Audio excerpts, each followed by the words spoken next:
अस्सलाम वालेकुम दोस्तों, उम्मीद करता हूँ आप सभी लोग खैरियत से होंगे। आज हाजिर हुआ हूँ, सऊदी अरब की कुछ ज़रूरी खबरें हैं और भी एक जो है स्पाइस जेट ने अपने पैसेंजर को जो है घंटों लॉक करके रख दिया था। कैसे उसके बारे में भी इन्फॉर्मेशन देने वाला हूँ। पावर बैंक से एक जगह आग लगी उसके बारे में इन्फॉर्मेशन देने वाला हूँ फ्लाइट के अंदर।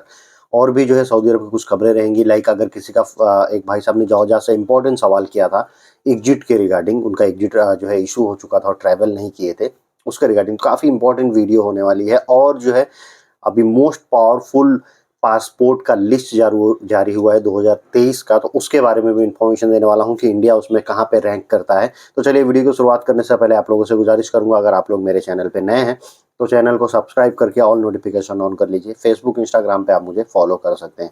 एक चीज़ मैं आप लोगों को यही बताना चाहूँगा, जितने भी दोस्त हैं मेरे, जितने भी सब्सक्राइबर हैं या मेरे फॉलोअर्स हैं, उन लोगों से एक रिक्वेस्ट है कि आप लोगों को कोई भी वीज़ा या टिकट वगैरह चेक करानी हो तो आप मुझे कांटेक्ट करते हैं उसके लिए। तो कई जन जो है मुझे पेमेंट भी करते हैं, उसके लिए मैंने नॉमिनल फ़ीस रखा है कि भाई आप जो है अगर आपका वीज़ा वेरीफाई कराना चाहते हैं ओरिजिनल है कि फ़ेक है।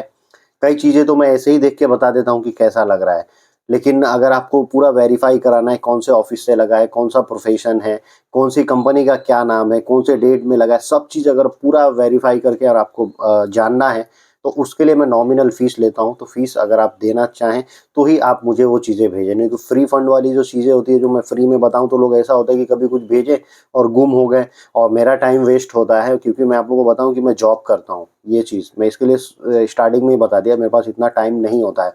मैं इवनिंग टाइम में जब घर पे होता हूँ तो लोगों के सवाल देखता हूँ और वो लोग जो भी मैसेज किए रहते हैं उसका जवाब देता हूँ। तो जो भी रहे आप मुझे मैसेज भी कर सकते हैं। और एक और चीज़, नंबर लोग मांगने रखते हैं, छोटे मोटे कुछ भी काम के लिए नंबर मांगने रहते हैं। इंस्टाग्राम है, फेसबुक है, आप मुझे मैसेज कर सकते हैं, वहाँ पे नंबर की इतनी ज़रूरत नहीं होती है। मैं पूछता भी, मैं बोलता भी कि भाई क्या ज़रूरत है, आप मुझे जो है मैसेज करिए इंस्टाग्राम पे, फेसबुक पे, जो भी आपके कंसर्न है मैं कोशिश करता हूँ कि वहीं उसका जवाब दे दिया जाए। बाद में अगर कुछ ऐसा है ज़रूरत पड़ी तो नंबर बिल्कुल आपके लिए हाज़िर है, नंबर देता भी हूँ लोगों को मैं।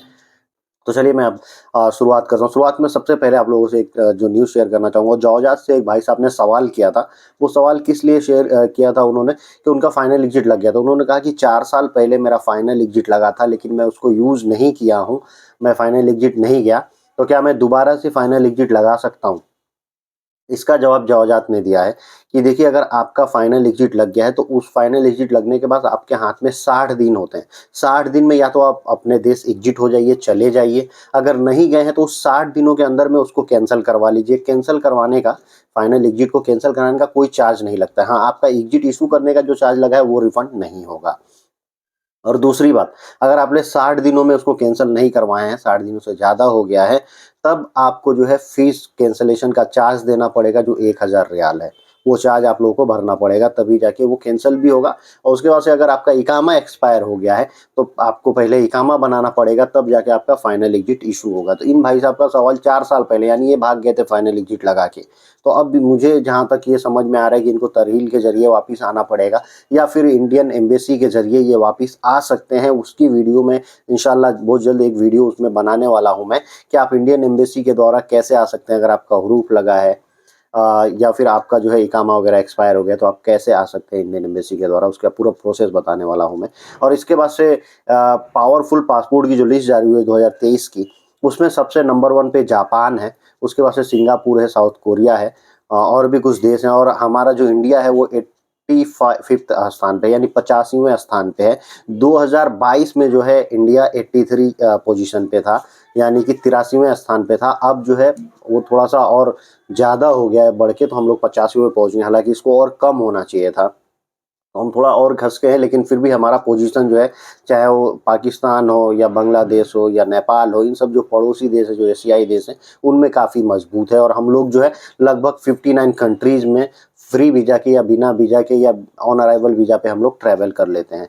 पावरफुल पासपोर्ट जो है इन्हीं सब कैटेगरी में आता है। यूएई का भी पासपोर्ट पावरफुल है, और जो जापान का है वो लगभग 183 कंट्रीज़ में बिना वीज़ा के ट्रैवल कर सकते हैं या वीज़ा ऑन अराइवल पे। तो ये इसकी खासियत होती है। जो देश जितना पावरफुल होता है उसके पासपोर्ट और उसके नागरिक भी उतने ही पावरफुल हो जाते हैं। और इसके बाद से दोस्तों एक न्यूज़ शेयर करना चाहूँगा मैं यूपीआई के रिगार्डिंग। आप लोगों को मालूम है यूपीआई जो एक पेमेंट सर्विस होता है। जैसे आप लोगों को मालूम है पेटीएम हो गया, फ़ोन पे हो गया, गूगल पे हो गया, अमेज़न पे हो गया, भीम ऐप हो गया यूपीआई का। तो ऐसे बहुत सारे यूपीआई पोर्टल इंडिया में चलते हैं, यूपीआई ऐप चलते हैं जिनसे आप फटाफट पैसे भेजते हैं और सामने वाले को फटाफट पहुँच भी जाता है। काफ़ी आसान तरीका पैसे भेजने का, पूरी दुनिया में ये यूज़ हो रहा है यूपीआई। तो इंडियन लोग जो बाहर रहते हैं, जो काम करने जाते हैं विदेशों में, तो इंडियन गवर्नमेंट उनके लिए एक सहूलियत ला दिया है कि अब जो है 10 ऐसी कंट्रीज़ है जहाँ से इंडियन लोग जो है यूपीआई के थ्रू पैसे भेज सकते हैं। प्रोसेस पूरा अभी नहीं मालूम पड़ा है, प्रोसेस पूरा जैसे मालूम होगा आप लोगों को बता दिया जाएगा। तो प्रोसेस जो भी रहे, लेकिन अब ये खुशखबरी ये 10 जनवरी से इशू हो गया है कि आप लोग यूपीआई जो है अपना यूज़ कर सकते हैं और यूपीआई के ज़रिए पैसे भेज सकते हैं। हाँ, तो यूपीआई में यूज़ करने के लिए जैसे इंडिया में अपना bank detail, ATM details UPI में रजिस्टर करना होता है, वैसा ही कुछ प्रोसेस होगा, लेकिन उसके बारे में ब्रीफ जानकारी आएगी तो बताऊंगा। लेकिन फिलहाल आप लोग खुश हो जाइए, जो लोग ओमान, कतर, सऊदी अरब और दुबई में रहते हैं। गल्फ कंट्रीज़ में ये 4 कंट्रीज़ का नाम है, बाकी सिंगापुर है, ऑस्ट्रेलिया है, यूके है, कनाडा है, हांगकांग है, ऐसे टोटल 10 कंट्रीज़ हैं जहाँ पे लोग इंडियन लोग रहते हैं। तो यूपीआई का जो है यूज़ कर सकते हैं अपने वहाँ वाले अकाउंट में। यहाँ वाले अकाउंट में आपका इंडिया का कोई अकाउंट है, यहाँ आप रजिस्टर किए हैं, तो वो यूपीआई आप वहाँ भी यूज़ कर सकते हैं, लेकिन उसमें आपकी सैलरी वैलरी नहीं आएगी, तो ये कोई बेनिफिट नहीं हुआ। सैलरी आपकी जिस अकाउंट में आ रही है, जहाँ जिस देश में आप सऊदी अरब में, वहाँ पे आपका अकाउंट है और उसमें यूपीआई यूज़ करते हैं, फ़ायदे वाली बात ये होती है। तो इसके बारे में अगर मज़ीद जो है इन्फॉर्मेशन आएगी तो मैं आप लोगों से शेयर करूँगा, प्रोसेस बताऊँगा। उसके बाद से एक और चीज़, जैसा मालूम है आप लोगों को, हज जो है स्टार्ट होने वाला जो है 23 का, अभी कुछ जून वगैरह में स्टार्ट होगा। तो उसमें जो है चीज़ें क्या की गई है कि जितने भी हज यात्री आएंगे उनको एयरपोर्ट से और ग्रैंड मास तक यानी काबा शरीफ तक उनको जाने के लिए, मस्जिद हरम तक जाने के लिए फ्री बस सर्विस का ऐलान किया गया है। शटल सर्विसेज रहेंगी, बस की शटल सर्विसेज रहती हैं जो एयरपोर्ट जो है जिद्दा एयरपोर्ट, और वहाँ से जो है उनको लेके जाएंगी मस्जिद हरम तक। तो ये काफ़ी अच्छी खबर है। और उसके बाद से एक जो है वीडियो आप लोगों ने स्टार्टिंग में देखे होंगे, उसके बारे में बताना चाहूँगा। वो वीडियो क्या था कि एक बंदा पावर बैंक लेके, सिंगापुर एयरलाइंस का सिंगापुर का वीडियो है और फ्लाइट के अंदर का वीडियो है, और पावर बैंक की वजह से जो है वहाँ पे आग लग गया है और लोगों में अफरा तफरी मच गया। आप वीडियो देख सकते हैं, अफरा तफरी का माहौल हो गया है और पावर बैंक की वजह से आग लग गया। आपको मालूम है पावर बैंक को कभी भी लगेज में नहीं रखना चाहिए। वो आदमी ने लगेज में भी नहीं रखा था, वो हैंड कैरी में लेके गया था, जैसा कि हैंड कैरी में ही लेके जाना होता है, और उसी को उसने फुलफिल किया उस रूल को, और जो है वो हैंड कैरी में लेके गया था पावर बैंक को, फिर भी उसमें आग लग गया। तो सजेशन अभी यही लोगों को देना चाहूँगा कि पावर बैंक का इस्तेमाल नहीं करें, न लेके इधर उधर आए जाएँ। आप अपने देश में यही पावर बैंक खरीद सकते हैं, वहाँ है वहीं रख दीजिए तो अच्छा है, नहीं तो दूसरों की जान जो है जोखिम में पड़ सकती है। और काफ़ी उसमें केमिकल रहते हैं, और जब वो उसको हिट मिलता है और या उसके ऊपर प्रेशर या दबाव आता है तो उसके फटने का और आग लगने का चांसेस रहता है। इसके बाद से आप लोगों से एक जो न्यूज़ शेयर करना चाहूँगा, वो काफ़ी इंडिया की एक चर्चित जो है एयरलाइंस है स्पाइस जेट, जो हमेशा जो है चर्चाओं में आती रहती है। स्पाइस जेट ने एक और कारनामा कर दिया है। वो कारनामा क्या है कि दिल्ली से बैंगलोर की जाने वाली एक फ़्लाइट थी, और उस फ्लाइट में सबका लोगों का सब चीज़ें हो गई, लाइक सिक्योरिटी चेक वगैरह, इमिग्रेशन वगैरह, जाके जो वेटिंग रूम में बैठते हैं और वहाँ से भी उनका जो है सब बोर्डिंग पास का चेक करके और सबको जो अंदर भेजते हैं। तो एक सीढ़ी का कनेक्शन रहता है, आप देखते हैं ना ऊपर से एक गैलरी टाइप की बनी रहती है, वो सीधा जाके आप प्लेन में जाते हैं, मतलब एयरपोर्ट में जहाँ पे आप बैठे हैं जो वेटिंग में है वहीं से कनेक्शन होता है उसका। कुछ लोग खड़े रहते हैं जो एयरलाइंस के ऑथराइज पर्सन रहते हैं या सर्विस क्रू वगैरह, वो लोग आपका चेक करते हैं, पासपोर्ट, टिकट, बोर्डिंग पास, हाँ भाई आप अंदर जाओ। अब आप बैठने जाते हैं तो उसमें कुछ दूरी रहती है, लाइक वो एक शेड टाइप का बनाया गया रहता है, पोर्टेबल रहता है, वो कहीं भी लगा सकते हैं। तो वो एक रास्ता बनाया गया रहता है जो सीधे जाके आपको प्लेन के दरवाजे पे छोड़ता है और जाके आप अंदर बैठ जाते हैं। तो प्लेन का दरवाज़ा बंद, और यहाँ से जहाँ से अंदर लोग जाते हैं वो भी दरवाज़ा बंद, बीच में वो लोगों को फंसा दिया गया 1 घंटे से ज़्यादा। और इसका वीडियो एक ब्लॉगर है, मैं वीडियो पहले देख लीजिए आप, फिर आपको इन्फॉर्मेशन देता हूँ। 2 बजे की फ्लाइट थी, यहाँ के पता चला कि 3 बजे की हो गई है, ठीक है, 3:15 की, और उन्होंने 3 बजे बोर्डिंग चालू करा दी। यहाँ से बोर्डिंग चालू होती है, प्लेन में बोर्ड करने नहीं दे रहे हैं, पीछे नहीं आने दे रहे हैं। इस एरिया में हमें बंद कर दिया है। बूढ़े लोग हैं, उन्हें पानी चाहिए, पानी नहीं दे रहे हैं। पानी तो पीने के लिए क्या तरीका है spice jet? What is this?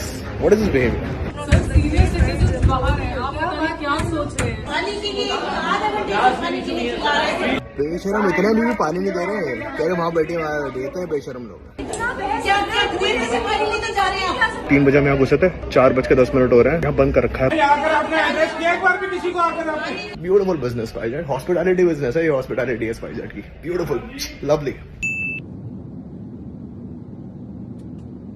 तो एक कोई ब्लॉगर भाई साहब थे, उन्होंने ये वीडियो शूट किया है और उन्होंने ये पूरी घटना को बताया है कि ये लोग कैसे किया। उसमें बुजुर्ग भी थे, बोल रहे हैं कि यार पानी नहीं दिया गया उन लोगों को, ये कोई तरीका नहीं हो। पानी भी मांग रहे थे, उनको बोला जा रहा था, जो सर्विस मेंबर थे वहाँ पे स्पाइस जेट के, उनको बोल भी रहे थे वो लोग कि भाई एक काम करो, दरवाजा खोल दो, हम लोग वेटिंग रूम में ही बैठ के आराम करते हैं, जब तुम्हारा सब रेडी हो जाएगा तो हम फ्लाइट में जाके बैठेंगे। लेकिन वो लोग भाग गए, वहाँ पे कोई नहीं दिखा फिर उसके बाद, और ये लोग घंटों उसमें परेशान रहे, 1 घंटा से ज़्यादा। तो ये तो लापरवाही है स्पाइस जेट की। और इसके बारे में आप लोग क्या सोचते हैं, आप कमेंट करके बता सकते हैं। स्पाइस जेट वैसे ही बहुत ज़्यादा कारनामे करने में आगे रहते हैं, उनके एयरबस भी और उनके लोग भी। खैर जो भी हो, मिलते हैं ऐसी कुछ अगली वीडियो में। इस वीडियो को करते हैं यहीं समाप्त। Thank you guys, thank you for watching.